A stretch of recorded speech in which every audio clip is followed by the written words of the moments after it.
Hello, guys and girls. The program you are about to hear will be both fun and educational, but it is not a substitute for medical advice. Although we are doctors, we are not your doctors.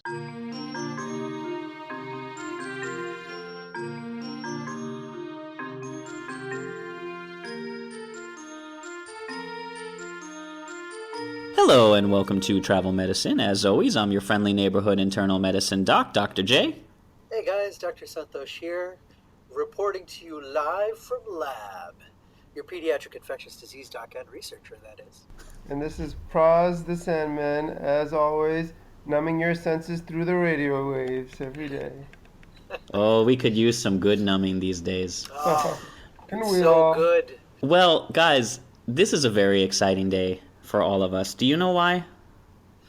No. This is, did we pass like a milestone, Dr. Josh? We did pass a milestone, Santhosh. Oh, hit it? Kind of milestone. This is our 100th episode. Come on now.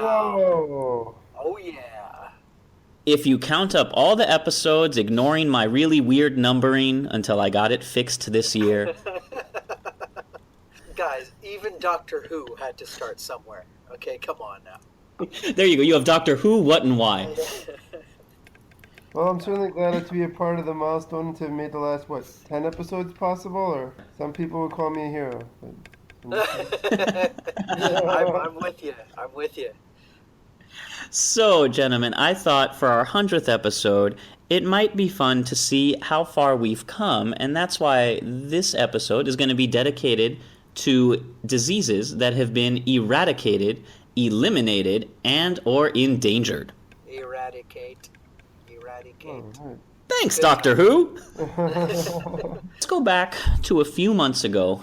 Remember how nice it was a few months ago? There was a big announcement way back in September of 2016 that measles had been eliminated in the Americas. Yeah, Huh. that's true. Really?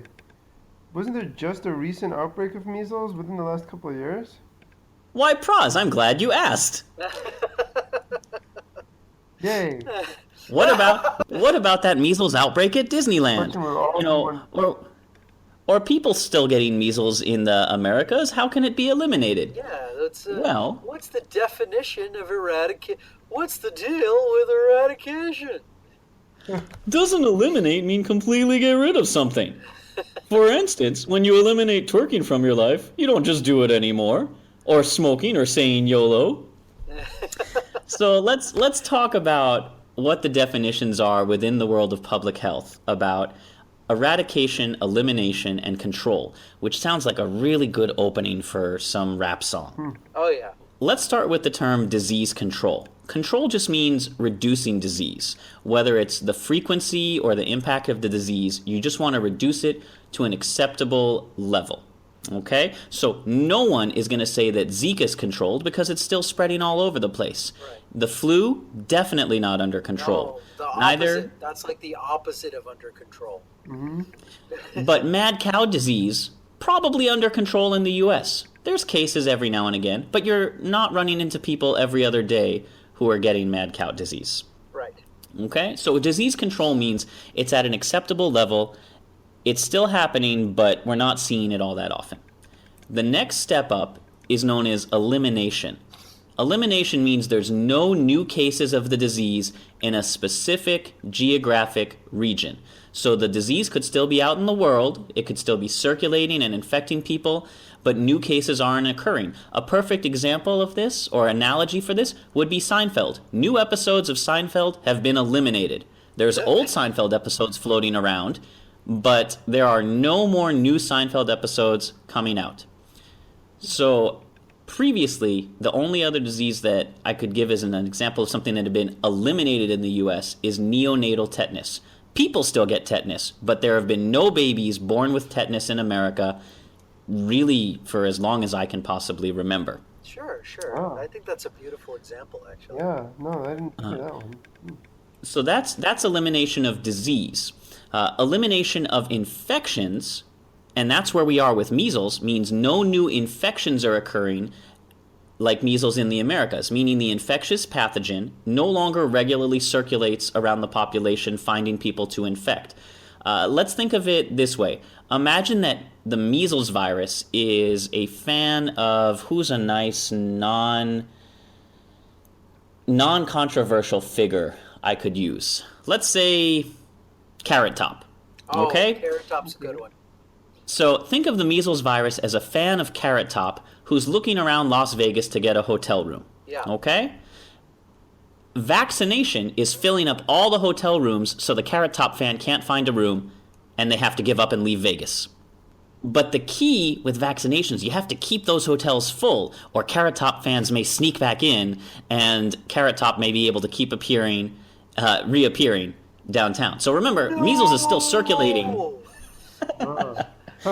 So measles is still circulating in other parts of the world, and it only takes one infection to visit America, and if not enough people are vaccinated, measles is back and will spread. This is probably what happened when we had the Disneyland outbreak. Somebody goes to visit Disneyland who wasn't vaccinated, and they visited and interacted with other people who hadn't been vaccinated, and those people got infected and caused a brief outbreak.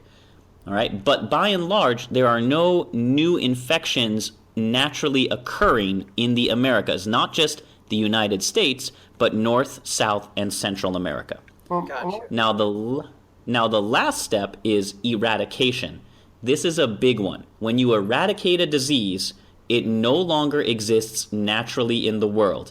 Eradication means you don't have to vaccinate against the disease. You don't have to worry about prevention, control, or treatment measures. The only two diseases to date that have been completely eradicated thus far, smallpox was eradicated in 1980 and now only exists in supervillain labs or research centers. And another one, which wasn't even a human infection, known as rinderpest, eradication occurred in 2010. Now that was a infection of cloven-hooved animals, so cows, livestock, and even giraffes. Thanks to the concentrated efforts of the World Health Organization and multiple medical practitioners, we've eradicated smallpox, we've eradicated rinderpest, and we're close to a couple other disease eradications, certainly in our lifetime, if not this year. So now let's talk a little bit about, we'll start with measles. So measles has been eliminated. Now that you understand the difference, Santhosh, you want to talk to us a little bit more about this? When you say eliminated, like, because we did have a recent outbreak, how long do we have to wait before we can say it's limited? Like 3 months, a year? From the most recent new case to, like, how long do you have to have not have any new cases before you... Well, let me give you a couple numbers. I'm afraid I personally don't have the exact timeline when they decide. That really relies on publicly released statistics by the World Health Organization and the CDC. Okay. But in terms of eliminated diseases from the Americas, measles would be the 5th vaccine-preventable disease. So smallpox was eradicated in 1971. Polio was eliminated in 1994. Rubella and congenital rubella in 2015. So we really only have started making headway very recently in the terms of time. Wow. Right. So it was kind of a leap. There was a long time, 20-something odd years between the time that we eliminated smallpox and then came all the way to all these other viral infections. Wow. So to give you an idea of the numbers, if you go back and you look at publicly available documents, before mass vaccinations started in the 1980s, measles on average caused about 2.5 million deaths annually worldwide. And in the Americas, about 101,000 deaths from 1970 to 1980. Okay? As of 2015, globally, only 244,000 measles cases were reported. So from 1980, 2.5 million, to 2015, 244,000. Okay? So that's how we measure. Now, when we look at specific regions, we say if no country has had, over the course of the last however many months or year, there's no endemic cases, meaning new cases that start in the country rather than being brought to it, A disease is listed as endangered and a potential candidate for elimination. Santhosh, talk us through why this is so exciting. Like, what does it really mean for us that measles has been eliminated? Right. So, we're definitely in a much more global world than we were when smallpox is around, which means, for the sake of infectious diseases, that things have a much, much better time traveling around. But in this particular case, what it means for us for measles to be eliminated, it take care of the very real problem of complications from measles turning into pneumonia, measles turning into SSPE later on in life, which is when you get horrible brain disease because the virus decides to come back and cause some pretty massive problems. We have the disease itself, which can cause very bad problems. If you keep it eliminated, you keep it from circulating it endemically within a particular area.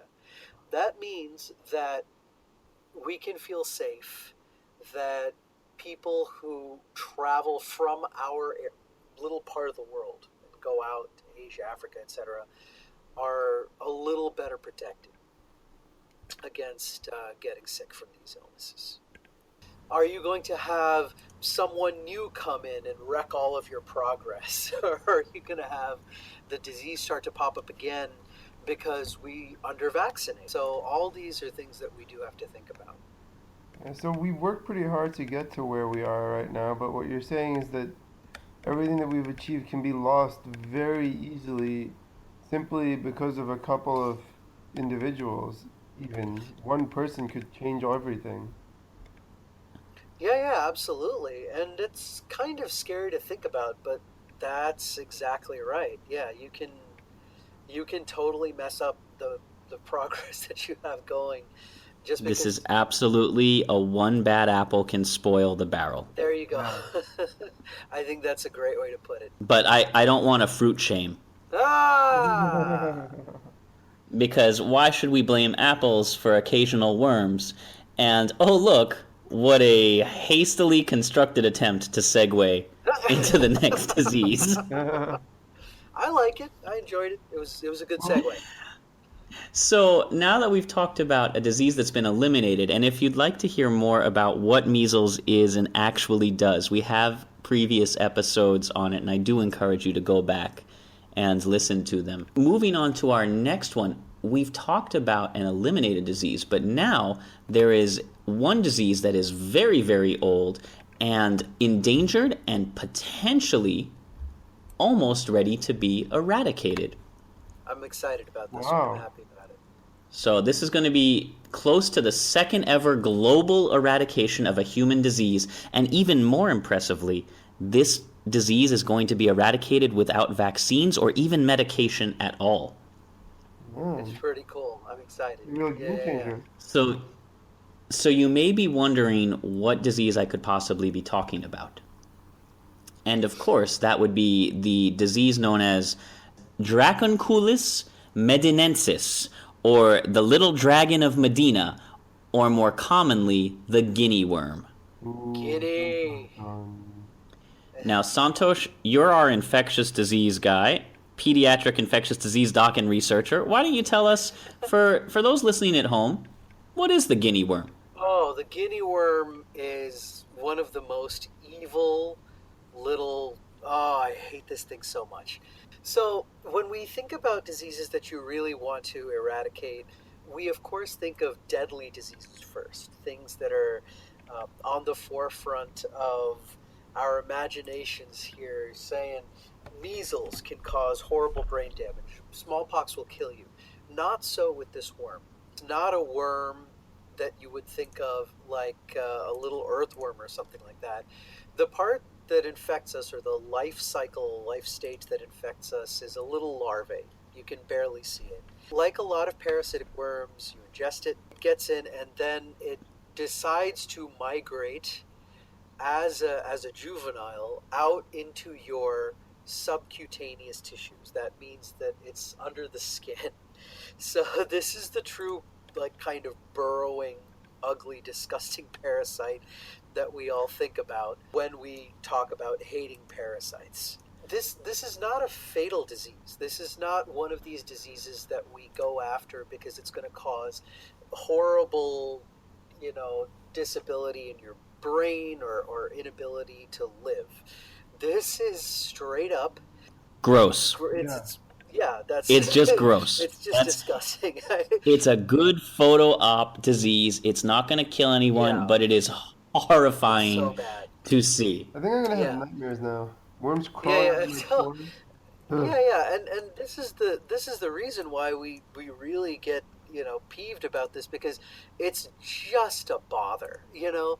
Now it will cause the kind of disability where the everyone involved, they can't walk, they can't go about their daily business, really, and so it can really be an impairment, but it's really not the kind of thing we think about when we say, watch out, this will kill you. That being said, the degree of disability that it causes, and the big deal, which is that it can spread out, it can get into water as soon as someone feels an itching, burning sensation in their foot and they just want to relieve it, and they put their foot in water, and you're left with guinea worm in the water, which somebody else will drink. So now the worm is spreading itself and causing more disability and more disability and more disability. So that's the issue that we end up with. So you can actually take out entire populations with this guinea worm.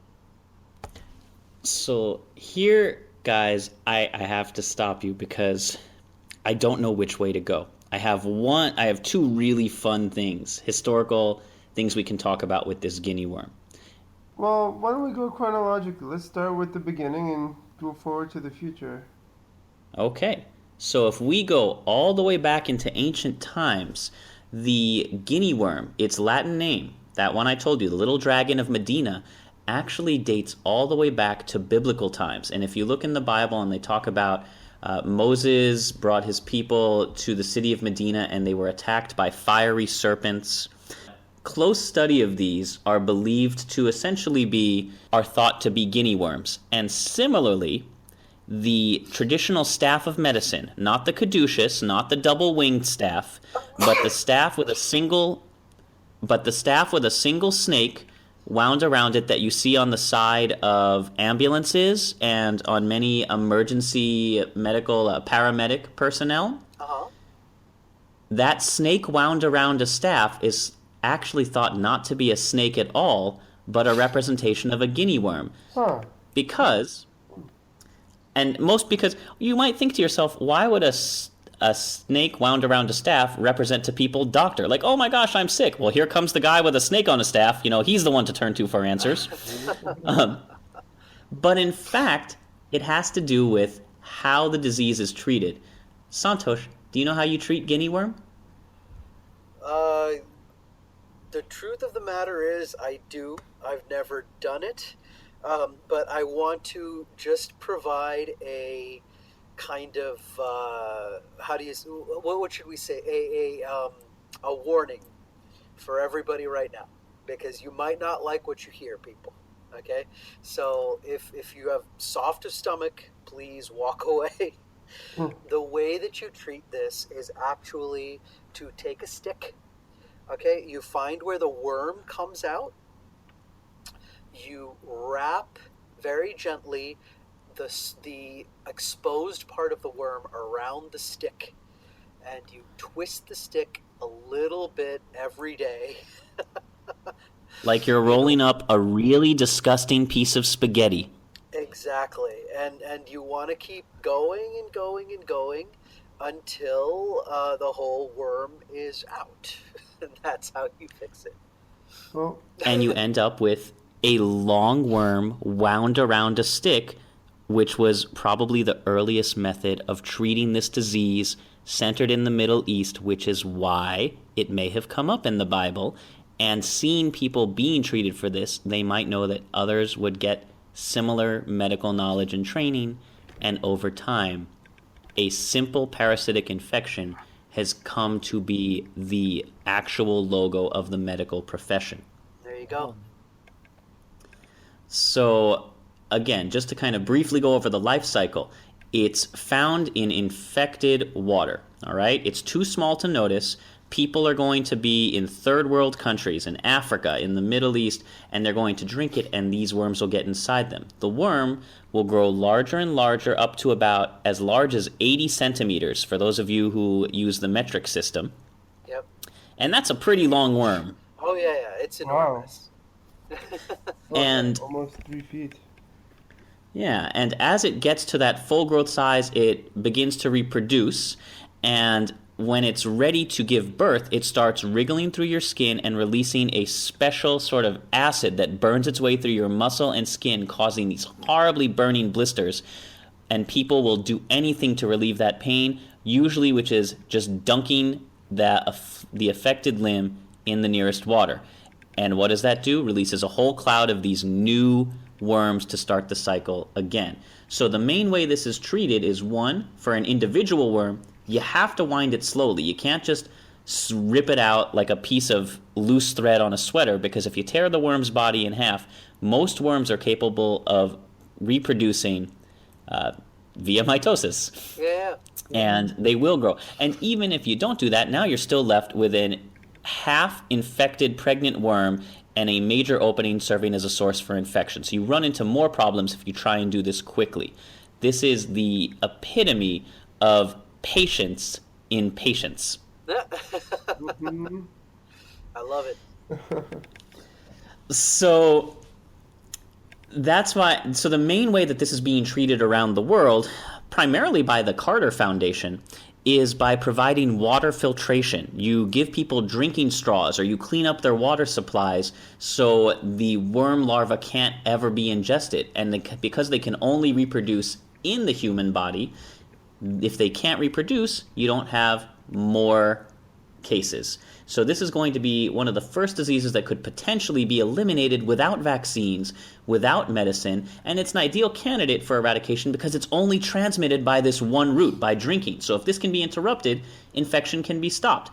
So people are going around, and the plan is you educate villagers in affected areas, you distribute water filters that people can use to eliminate the parasites. And this is a steel mesh filter that can be carried around and used. You know, you can make it for about $10. Now, let's move a little bit more forward into the future. And Praz, did you ever watch the movie Alien? I believe I did, although it's been a little while. What would you say is one of the most iconic scenes from Alien in your memory? Huh. You know, I'll have to defer that one to Santhosh.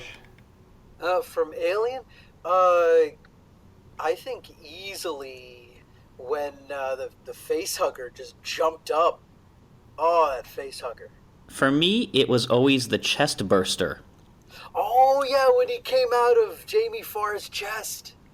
Right, so there's a scene in Alien where all of them are just sitting around enjoying some good victory times, and one of the gentlemen starts screaming and clutches at his chest, collapses, and a little alien bursts out of his chest, and this has been parodied and done. Well, that scene was inspired by our guinea worm, because, again, when you have, the only way that this thing gets out of you is to straight up burrow through your skin and pop out. And it can pop out in the leg, it can pop out in the arm. The Carter Foundation started treating this when, during the 80s, a trip to Ghana horrified President Jimmy Carter when he saw a young woman holding a baby in her arms that wasn't a baby. It was a worm coming out of her right breast.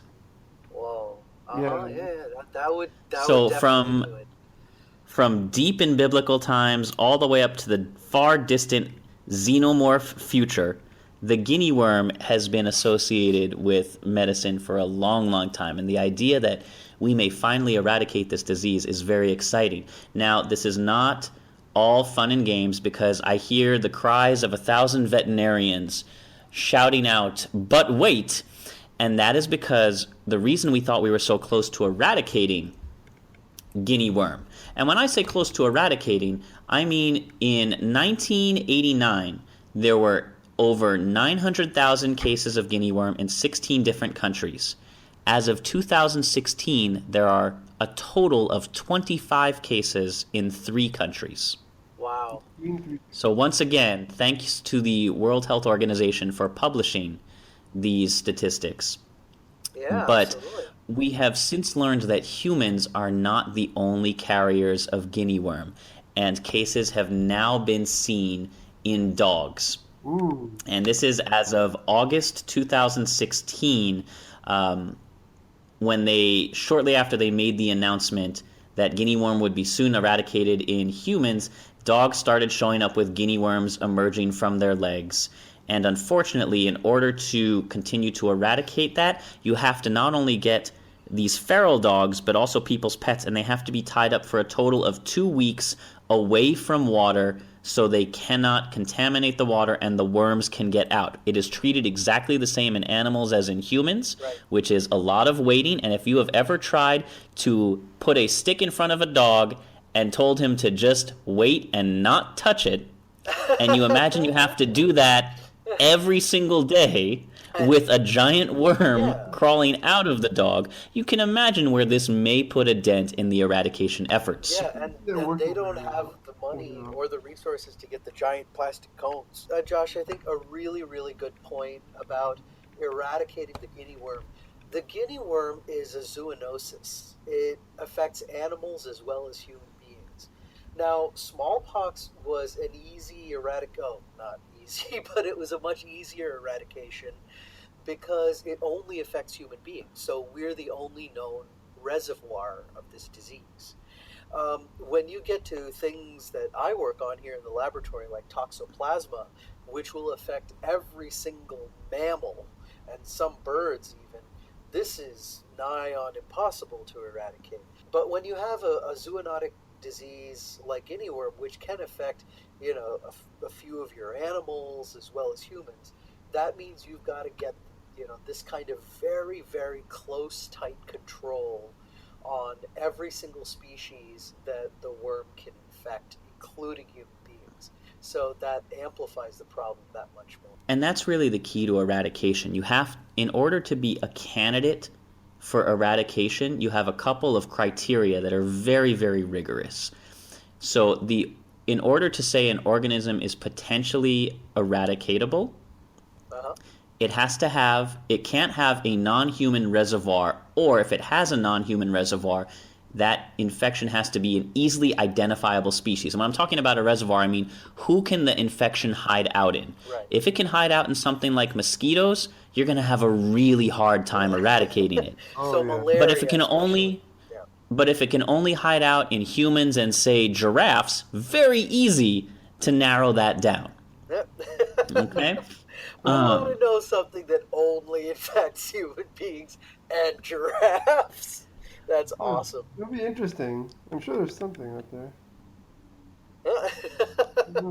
None that I know of, honestly. If anybody knows, please write in, because I will love you forever if you teach me about a disease that exclusively infects giraffes and human beings. Yeah, that's all the motivation I need. Hey. Well, of course, I was worried about that because I had the opportunity to kiss a giraffe, and we'll talk about that. We'll talk about that in our Just the Tip a little bit later. Oh, yeah.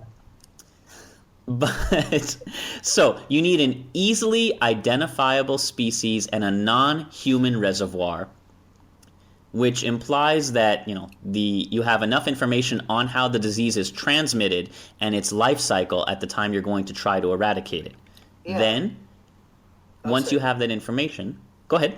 No. So I think guinea worm here is a fantastic example. So you just identified what the non-human reservoir was, right, for our audience. Right. So the non-human reservoir is now dogs. Right. So it's in humans and dogs. Yeah, and we've looked extensively to make sure that it's not parasitizing other animals. Exactly. Now, you also need an efficient and practical intervention, such as a vaccine or an antibiotic, or in the case of guinea worm, a water filter and a stick that you need to interrupt transmission of the infective agent. So with guinea worm, by giving water filters, you interrupt the infection's ability to get into you. Now, studies of measles in the pre-vaccination era led us to the concept of a critical community size, how the size of a population below which a disease just can't circulate. You have to have a big enough population for a disease to get around. If your town is just you and Bob, and you get sick, Bob's going to say, I'm going to avoid the heck out of you, and the disease can't transmit.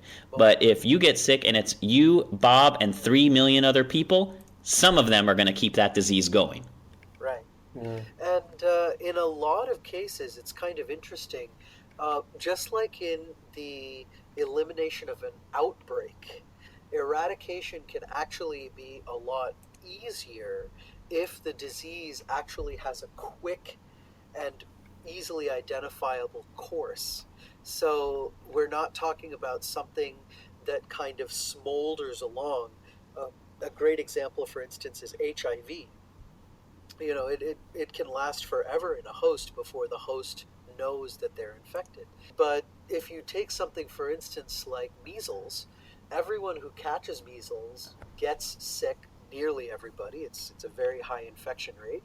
And then, you know, you have overt symptoms right away.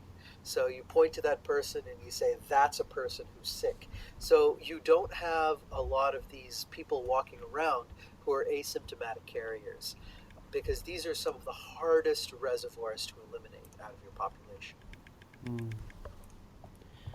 Now, Santhosh, it's very interesting that you brought up HIV, because that provides us another great segue into the next disease to talk about. All right. So now we've talked about a disease that has been eliminated.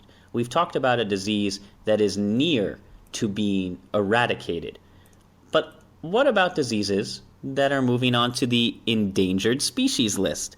Usually, we're very concerned with keeping things off endangered lists. Yeah, exactly. Yeah, we want to save the California condor and the humpback whale. Yes. But won't somebody think of the viruses? Fuck them all. And I say that not being a person who swears a lot.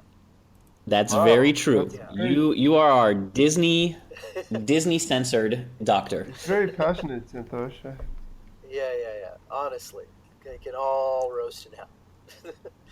So let's talk about a disease that's moving on to the endangered list. Then there's two, and they're at different levels of endangered. The first is the Ebola virus, which we now have an Ebola vaccine. So Praz, do you remember the Ebola virus outbreak? Oh yeah, that was scary. That was Yes. So not long ago either. Yeah. Yeah, it was 2000. It was in 2014 in the West African country of Guinea. Yeah. As long as we're moving on from guinea worms. We don't want to harp on this. It's actually a beautiful region of the world, and we shouldn't vilify it like this. But yeah, No, not at all. Yeah.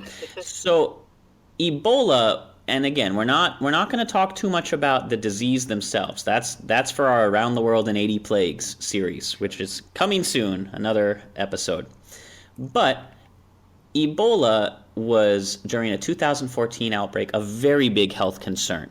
And as soon as it started affecting Westerners, we became deeply invested in finding a prevention or cure. Yeah. And a vaccine has already been reported.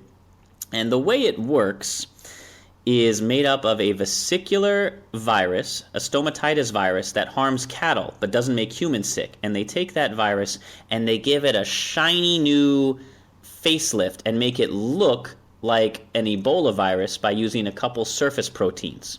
Yeah. So you basically get infected with a cattle virus that looks to the body like an Ebola virus. It's beautiful technology. It's really gorgeous. Impressive. In this case, we're using the pox virus, the little cattle virus, as a carrier, as kind of a little vector for the antigens. Those are the things that stimulate your immune system, that are kind of fingerprints of the Ebola virus. And so, you present it, in the form of a harmless little guy but the body recognizes those antigens as bad. It rips apart the poor cattle virus, but that thing's toast anyway.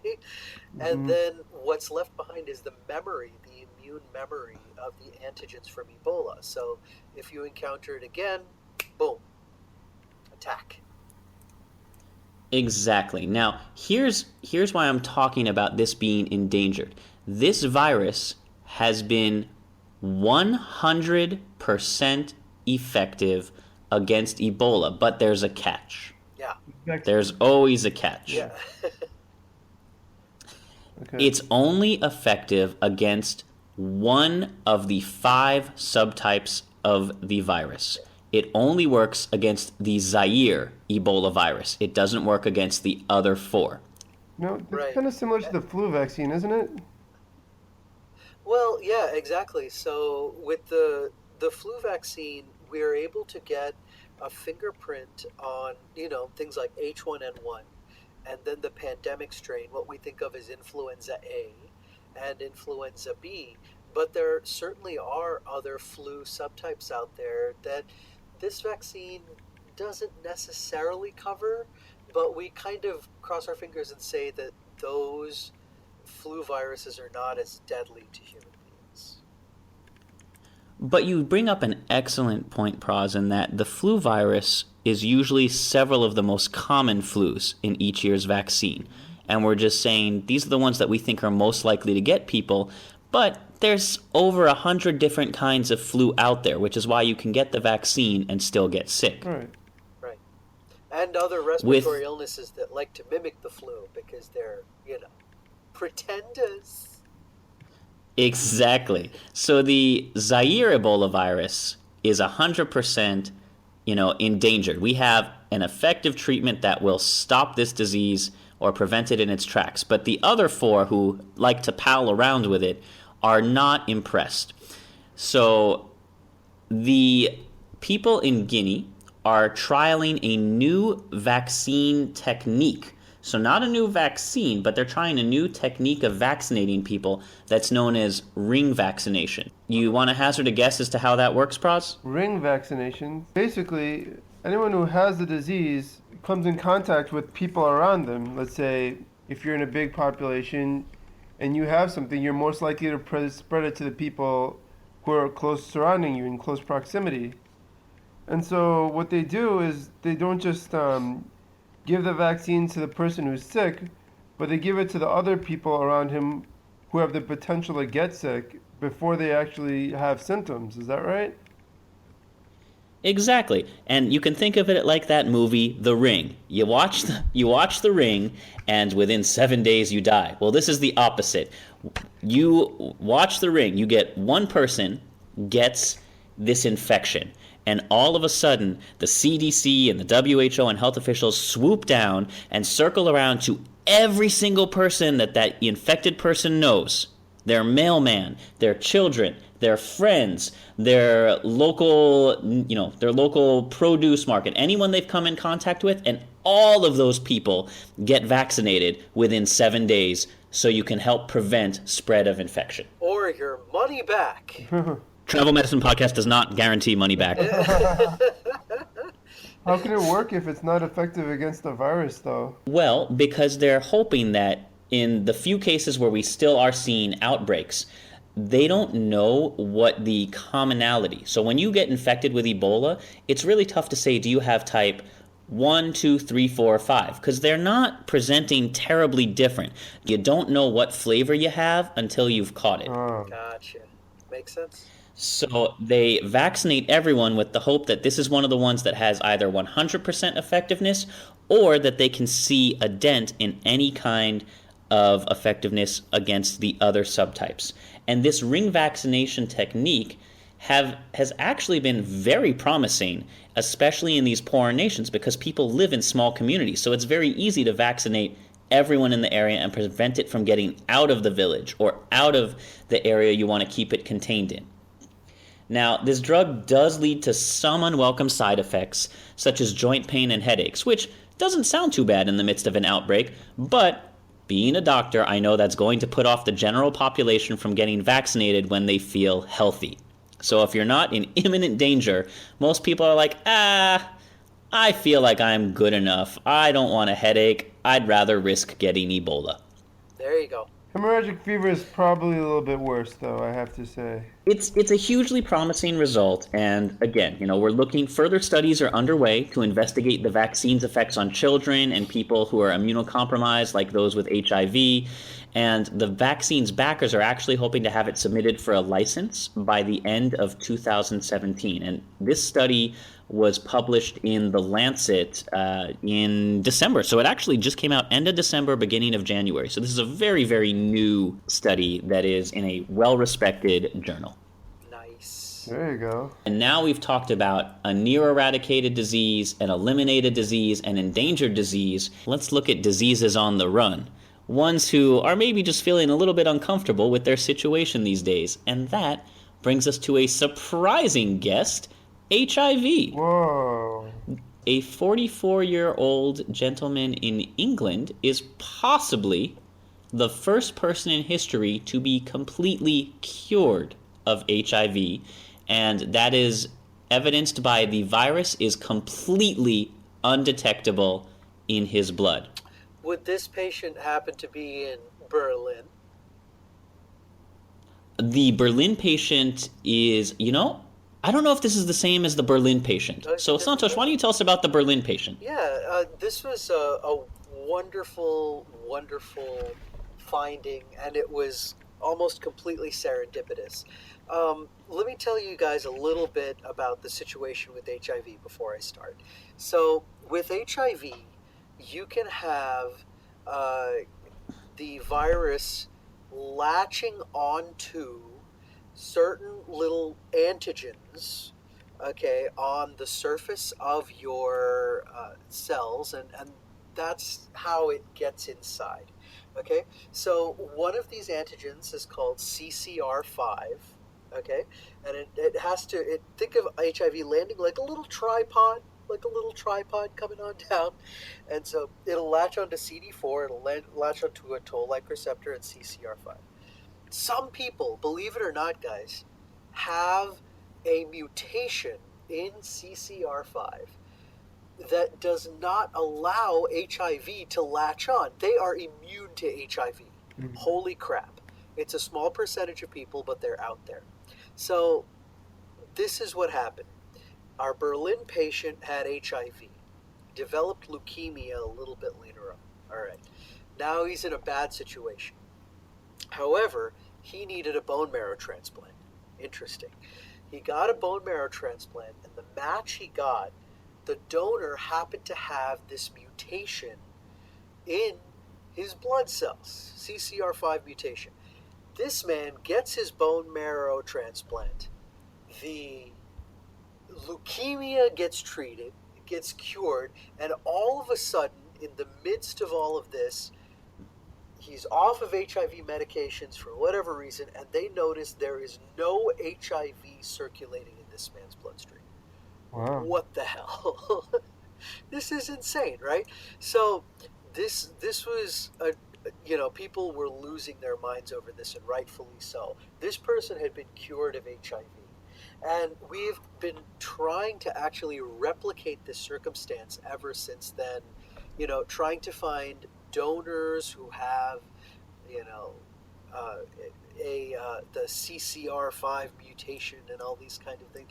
And believe it or not, we haven't been able to find anyone so far who has gotten a transplant like this and who has cleared their HIV. So was it a fluke? Was it something real? We don't know yet. We're researching as fast as we can. Well, I've got some even more exciting news for you, Santhosh. Yeah. You and I are not talking about the same person. Okay. So your Berlin patient. Yeah. Your Berlin patient is different from my London patient because this London patient was treated with an actual therapy, and a team from 5 different universities in the UK is conducting trials on 50 people with this new technique. So currently, antiretroviral therapies or anti-HIV therapies target active T cells which are infected with HIV. The T cells are one of the cells in your body that help fight off infection. Okay? And when T cells are what happens is HIV gets into the body, T cells see them, they go and they gobble up and attack the HIV, and then HIV destroys them from within. Or the HIV goes to sleep and the T cells say, well, job well done, time to go back home, everything's fixed forever. But antiretroviral therapies right now can target active T cells infected with HIV, but they can't treat dormant T cells, ones where that HIV virus is just hiding and not reproducing, which means that patients' bodies continue to reproduce the virus. So this new therapy that is being trialed in the UK works in 2 stages. The first one is a vaccine to help the body recognize any HIV-infected cells, which will activate the cells to go attack them. And this is paired with a drug called varinostat, which activates those dormant T cells. It forces the HIV virus in the dormant T cells to wake up and start replicating, and then the first drug attacks all those active cells. So you imagine the first part is a snooze alarm to wake everybody up, and then you come on in guns blazing and knock down everybody who is up and awake, and poof, HIV gone. Now again, this is a clinical trial, and the results have not yet been published, but they have had limited success with the patients they are currently working with, in the sense that after this treatment, virus has been undetectable in their blood. Wow, that's really beautiful. Big milestone. It is. So we will have seen in our lifetimes both the rise of HIV and potentially also its fall. Yeah. You know, that's an entire viral empire in a single generation. Yeah, what an empire. It really was raging when it first was rising. Absolutely, absolutely. So, but you are correct in that only one person has ever been documented 100% cured, and that is the Berlin patient, Timothy Brown.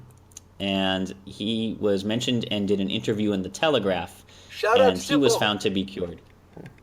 Yes, and he is known to be. This was in 2008 that he was found to have been cured, I believe. Right. Yeah, it's So, we hope every single time and pray that we're gonna keep finding cures like this. I personally I love these stories. I absolutely love them. Yeah. yeah. We always, So, go ahead. I think we all sort of love him to some degree, you know? Oh yeah. It feels good to get a victory, doesn't it? Right. Yeah. It doesn't happen often. But, Win for the home team. yeah.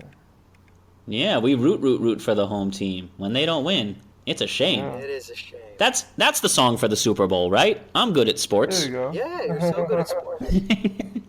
Cause it's 1, 2, 3 touchdowns, you're out at the old basket hockey game. I'm pretty sure that's one of those. Something like that. Basket Comes through.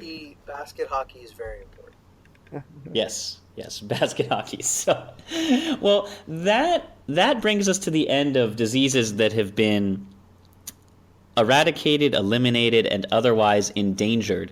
But before we get to our Just the Tip, I think we should briefly mention one of the diseases that is fighting back and trying to put us on the endangered list. And Santhosh, I know you've been wanting to talk about this for a few weeks, the rise of the invincible bug.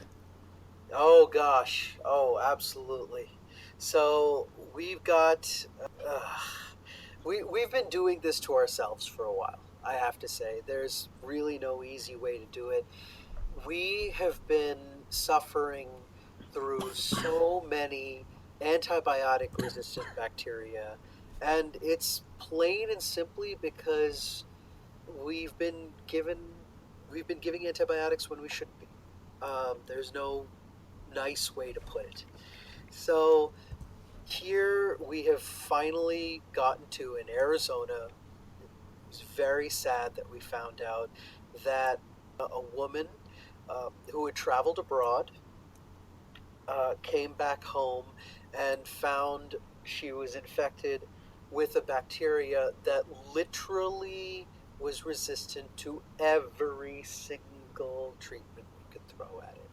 And, this isn't some or half or anything like that. This is all of them. Absolutely all of them. Yeah, it was really, really terrible to think about and to consider. And we knew it would happen eventually. We knew that we weren't going to get away from this. But, yeah.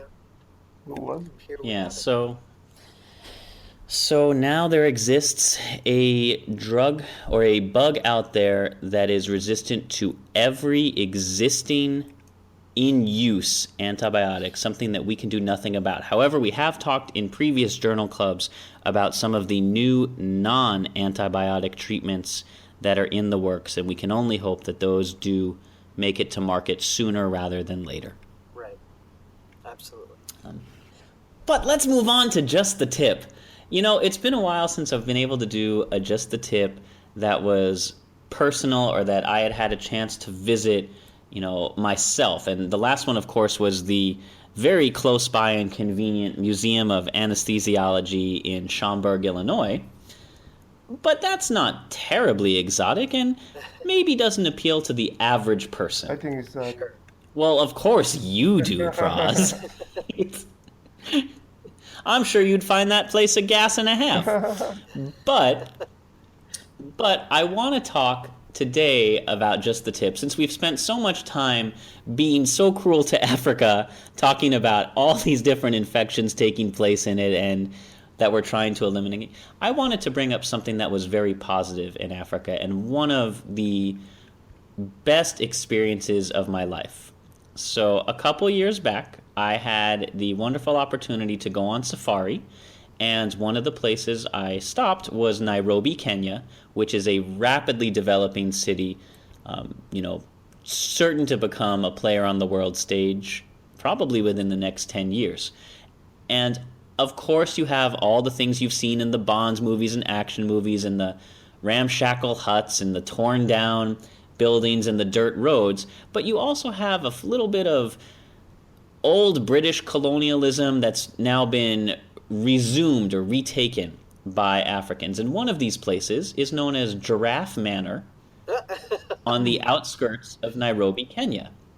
Now, when I say Giraffe Manor, you might be thinking, well, what do I need to do with a bunch of aristocratic giraffes? Well, let me tell you, this was started as a giraffe sanctuary by a very rich British person who loved animals, and then she died and left it to the locals to continue on her dream. Giraffe Manor is a hotel that you can stay in on this reserve that is not a safari park. It is an actual conservation, and it works on treating giraffes. It has 12 Rothschild giraffes. All right, this is a rare breed. There's only 3 different kinds of giraffes. There's the Maasai giraffes, there's the Rothschilds, which are the Rothschilds are the ones you usually see in zoos in the United States and around. They're the most common. And there's a couple others. So Giraffe Manor has 12 of these as well as a few others, which freely roam the grounds around the manor, and even better, they poke their heads into the hotel rooms that you can stay in. They will come up and explore while you are eating out on the patio. They'll be grazing from the trees, see what you're doing, and walk over. And even better, when they do walk over to explore, the employees of Giraffe Manor come out and they hand you buckets of what look like little food pellets, and the giraffes will bend down and gently lick or eat the pellets from your hand. Now, this is exciting enough, and already well worth a trip to Nairobi and a stay in this hotel. But if the staff sees that you're brave enough or excited enough or just plain foolhardy enough to go beyond placing your hand in front of a giraffe for it to bend its long neck down, they will next tell you to slowly place one of these pellets, which are fairly large, in between your lips and lean forward, and the giraffe will flick its long black tongue out and slowly take the pellet from you, letting you kiss a giraffe. Now, you two probably have some safety and hygiene concerns that I clearly did not. I was like, I can kiss a what now? I turned into a giant giraffe slut. Just Right. gave it away to any giraffe that even looked at me casually. I have Frenched one of these long, it's just boy. giving me the tongue right to the face. Where are your No. standards, boy? Right? What can I say? I like tall women. Yeah. Um, Yeah. Was it a now, female giraffe? I don't know. Do you know? well, I was very giraffe friendly. I didn't discriminate. No, this is yeah. But my first giraffe kiss was a lovely lady. Oh. And I learned because afterwards, when someone wrote up, aren't you worried about what kind of sexually transmitted infections you can get from a giraffe? Which is the fun in traveling with non-medical people, because of course you're not going to get a sexually transmitted infection just by kissing from a giraffe. From a giraffe.